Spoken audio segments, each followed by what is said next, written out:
Now go looking for that logo today. You will find it. It is silk-screened on a 43-inch smart television sold in New Delhi. It is stamped on a budget laptop assembled in Brazil. The companies printing it have no connection to Houston, no connection to the engineers who built the thing, no connection to any of it except a contract. The name is rented.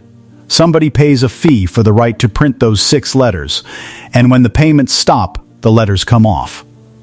That is where this ends. A brand that once meant this costs more because it is better is now a leasable sticker in markets where nobody remembers what it used to mean. Here is how a company gets from one to the other. It did not happen in a boardroom in 2002, and it was not a merger that did it. It happened on a price tag, and the company wrote the number itself. Start with a different tag. 1983. $29.95 for a suitcase-shaped computer that weighed 28 pounds and had a handle on top. The year before, 3 senior managers had walked out of Texas Instruments: Rod Canion, Jim Harris, Bill Murto. They had lost confidence in the people running the place, and they wanted to build something of their own. For a short while, the something they had in mind was a chain of Mexican restaurants. What they built instead got drawn on the back of a placemat. Canion and Harris sat down in a house of pies on Westheimer Road in Houston with a retired industrial designer named Ted Papajan and told him what they needed.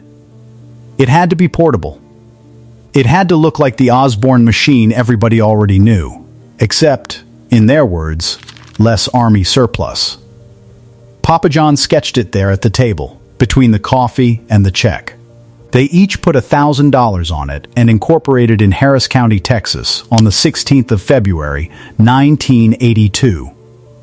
Their machine ran the same software as an IBM PC and traveled in the overhead bin of an airplane.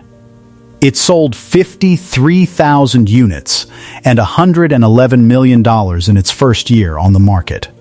No American startup had ever opened that big. Pay attention to the price, because the price was the strategy. $29.95 was not cheap. IBM sold a desktop for less. Compaq's founders had decided, on purpose, that they would never be the low bidder. They would be the machine that worked, sold by a dealer who could explain why, to a purchasing manager who would rather spend an extra $500 than explain a bad decision to his boss. That decision built everything. In September of 1986, Compaq shipped a desktop built around Intel's 32-bit chip 7 months before IBM shipped one. IBM had defined the standard, and a 4-year-old company from Houston had gotten to the future first. In 1987, the company crossed $1 billion in revenue, faster than any manufacturer in American history. It entered the Fortune 500 before it turned 5. The whole machine ran on one promise: pay more, get more, and take no risk with it. Dealers loved that promise, because a premium price left room in it for a dealer's margin. And Compaq's dealers were the only way to buy a Compaq. There was no phone number, no catalog, no factory that would sell you one directly. The network of authorized resellers was the company's moat. Moats work until somebody drains one.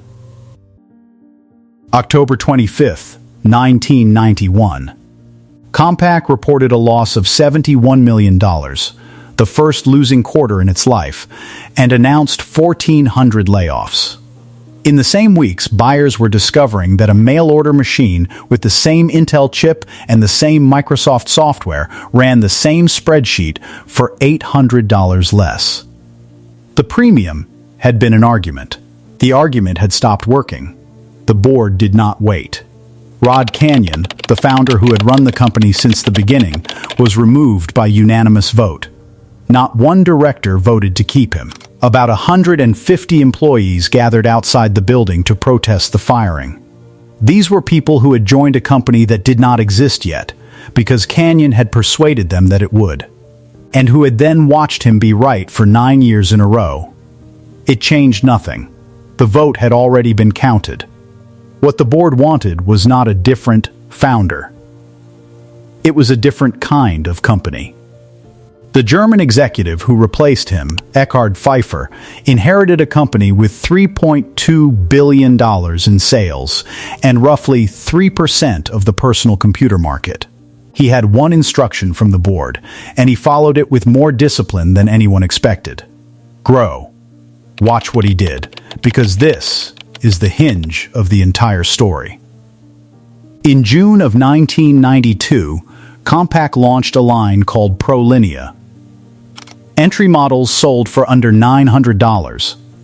A brand new desktop from the premium American manufacturer, priced below $900, was not a discount.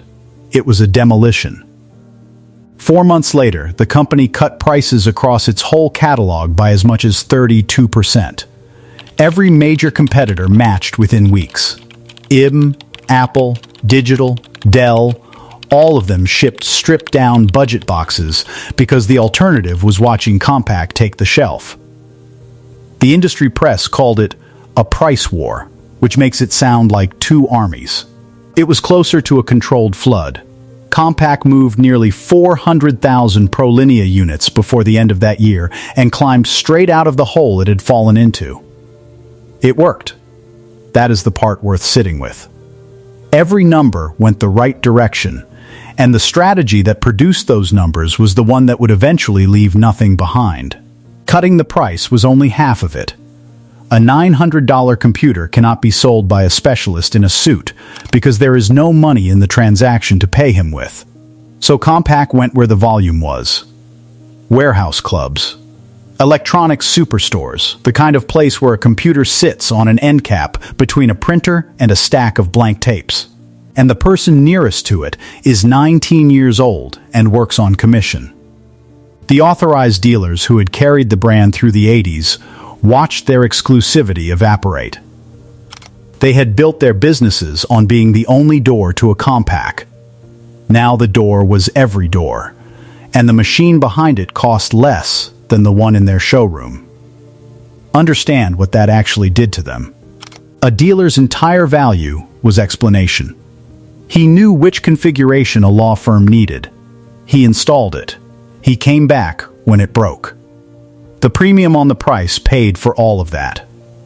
Put the same badge on a cheaper box on a warehouse club end cap, and the explanation becomes worthless overnight, because the customer stops believing there is anything left to explain. Compaq never fired its dealers. It removed the reason for them to exist and let them work out the implication on their own. Then came the machine most people remember.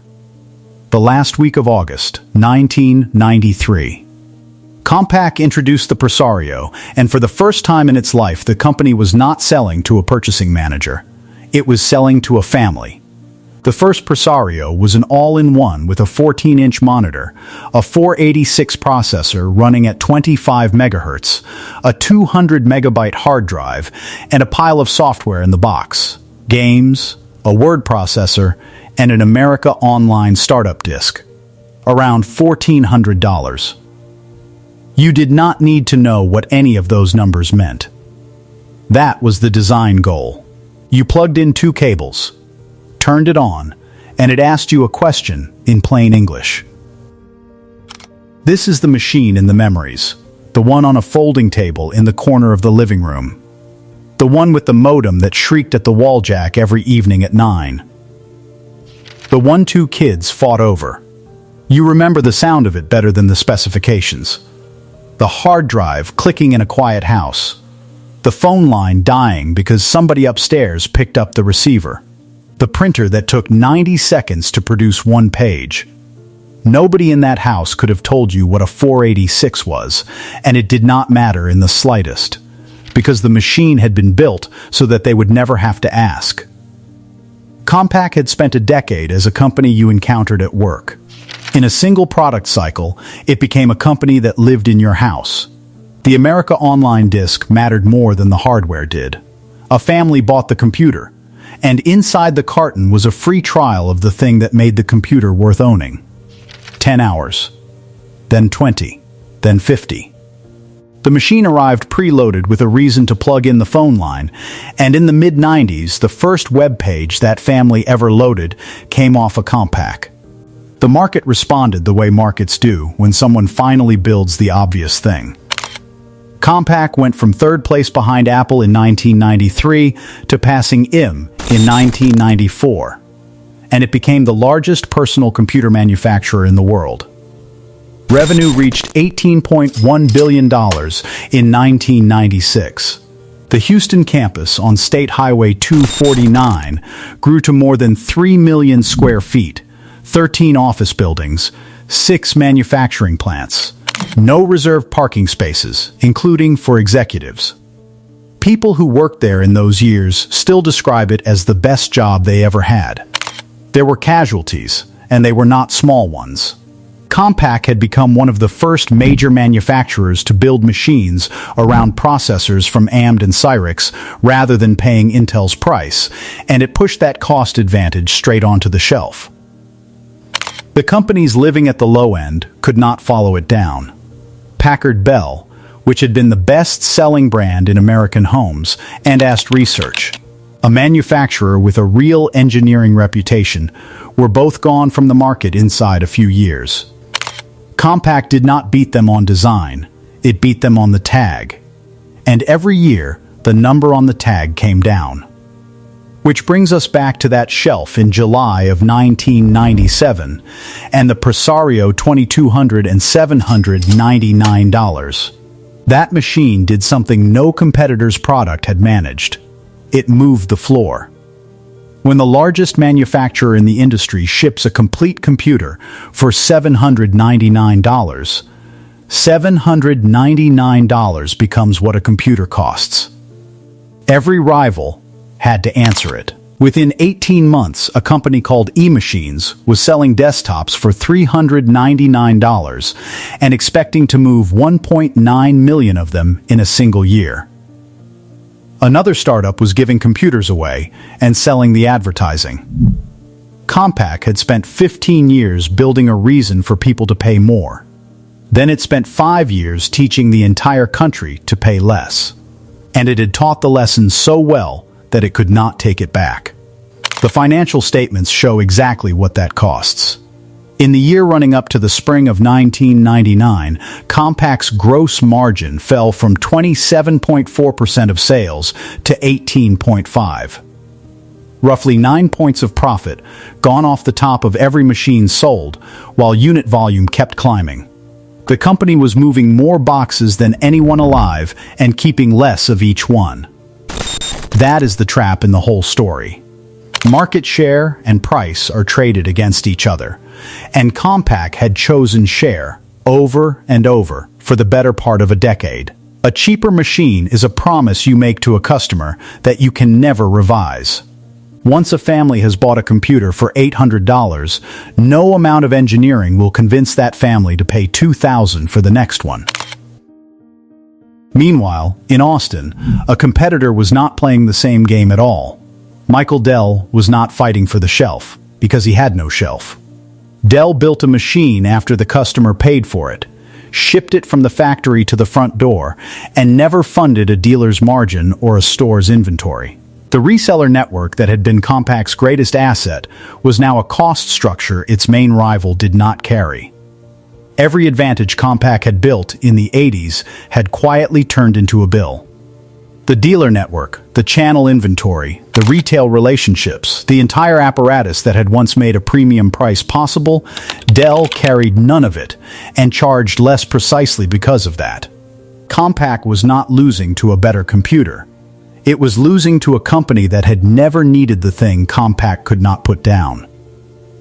Dell took the #1 position in worldwide PC sales in 1999 and took it again in 2001. Compaq's answer to a margin problem was to buy revenue somewhere else. 1997. Tandem Computers, $3 billion. 1998. Digital Equipment Corporation, $9.6 billion, the largest merger the computer industry had seen. Digital brought 53,000 employees, roughly twice Compaq's own headcount, along with a legendary processor line and a search engine called Alta Vista. Alta Vista deserves its own minute here, because of everything Compaq bought that year. This was the one thing that could have changed what the company became. Engineers at Digital had built it in 1995 to show off how fast their hardware was. It was the first search engine that indexed the full text of the web. On its first day, it took 300,000 queries. By 1997, it was taking 80 million a day. When a study asked professional researchers in early 1998 which search engine they actually used, 45% of them named Alta Vista. Google at that point was 2 graduate students who had not yet incorporated. None of it was integrated. The Alpha processor was wound down in favor of Intel. And in 1999, Compaq looked at the best search engine on Earth and concluded that the real opportunity was to turn it into a portal. News, shopping, email, a homepage that looked like Yahoo. The engineering went into the wrapper instead of the search. 2 years later, Google owned the category. Alta Vista was sold off to Yahoo in 2003 and switched off for good in 2013. Compaq held the front door to the internet for about 18 months and spent them redecorating the lobby. Managers who had spent their careers shipping product spent 1998 in integration meetings instead. Pfeiffer had told the board he would make Compaq a $50 billion company by the year 2000, and he was buying his way there. On April 9th, 1999, Compaq warned that its quarterly earnings would come in at about half of what analysts expected. The stock had already fallen 50% from its January high. 8 days later, the board removed Pfeiffer, and the chief financial officer went with him. Ben Rosen had signed the company's first outside check in 1982. He had now fired both of the men who ever ran it. Revenue peaked at $42 billion in the year 2000, and then the dot-com collapse took the corporate buying with it. The number that finally ended the company was not on a balance sheet. It was on a proxy card. September 4th, 2001. Compaq signed an agreement to be acquired by Hewlett-Packard for $25 billion, 7 days before September 11th. Investors rendered a verdict inside 48 hours. HP fell 21.5%, Compaq fell 15.7%, and the two companies shed $13 billion of combined market value while the ink dried. Walter Hewlett, a board member and the son of one of HP's founders, went public against the deal. His argument was direct. Ben Rosen had signed the company's first outside check in 1982. He had now fired both of the men who ever ran it. Revenue peaked at $42 billion in the year 2000, and then the dot-com collapse took the corporate buying with it. The number that finally ended the company was not on a balance sheet. It was on a proxy card. September 4th, 2001. Compaq signed an agreement to be acquired by Hewlett-Packard for $25 billion, 7 days before September 11th. Investors rendered a verdict inside 48 hours. HP fell 21.5%, Compaq fell 15.7%, and the two companies shed $13 billion of combined market value while the ink dried. Walter Hewlett, a board member and the son of one of HP's founders, went public against the deal. His argument was direct. Combining two struggling personal computer businesses does not produce a strong one, it produces a large weak one. What followed was among the most vicious proxy fights Silicon Valley has ever run, and it ended at roughly 51% to 49%. 2 votes in that margin are worth knowing about. Deutsche Asset Management held 17 million HP shares for its clients and voted them against the merger. Then, after a last-minute call from HP's 2 most senior executives, the firm switched them to yes. What its clients had not been told was that Deutsche Bank's investment banking arm was on HP's payroll. $1 million for market intelligence during the proxy fight, and a second $1 million contingent on the deal closing. In 2003, the Securities and Exchange Commission fined the asset management unit $750,000 for failing to disclose that conflict. $750,000 against a $25 billion transaction. The merger closed on May 3, 2002, and Compaq stopped existing as a company. Ask the people who were there, and you get a version of the same sentence over and over from engineers in Houston and country managers in Delhi alike. It felt like a family, and then it felt like a conglomerate that had lost track of what it was for. They do not usually name the merger as the moment. They name the acquisitions, the year the company stopped arguing about products and started arguing about org charts.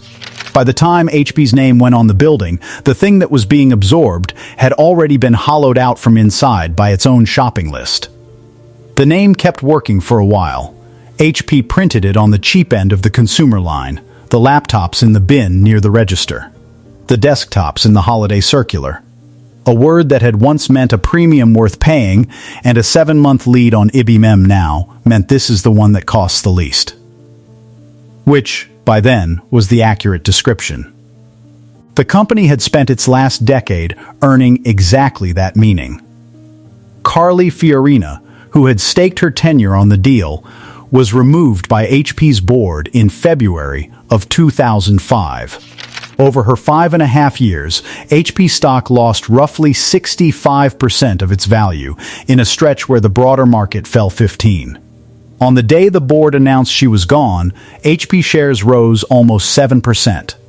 It took the market a single trading session to deliver its opinion of the entire project. But the merger is not the answer to the question we started with. The merger is the paperwork. Go back to the shelf. July of 1997. $799, printed by the largest computer manufacturer on Earth, on a machine built for a family that had never owned one. That tag did exactly what it was designed to do. It sold. It sold in numbers nobody in the industry had ever moved. And every single one of those sales was a small, permanent instruction to the American buyer about what a computer is worth. Compaq delivered that instruction more times than any company in the business. The instruction outlived the company that gave it. A brand is a promise about price. Compaq made one promise for 15 years and the exact opposite promise for the 10 years after that. You cannot do both. The second promise is the one that stuck, because the second promise is the one that came with a receipt. That is why those 6 letters are on a television in New Delhi tonight. Not because a merger went badly. Because by the time anyone signed anything, the word had already been spent. The engineers who walked out of Texas Instruments in 1982 built a company on the argument that better was worth paying for. They were right, and it made them the biggest in the world. Then, the company they built spent a decade proving the opposite, and it was right about that too. Only one of those 2 arguments survives in the same building. It was never going to be the expensive one. If a Presario ever sat on a folding table in your house, I want to know what you did on it first. The game, the school report, the first web page that ever loaded on that screen. Tell me in the comments. I read every one of them. And there is one more American computer company in this story. It never printed a premium price, never built a dealer network, and never needed either one. It sold machines for $399 while everyone else argued about margins, moved nearly 2 million of them in a single year, and then disappeared faster than any of the giants it undercut. That one is next.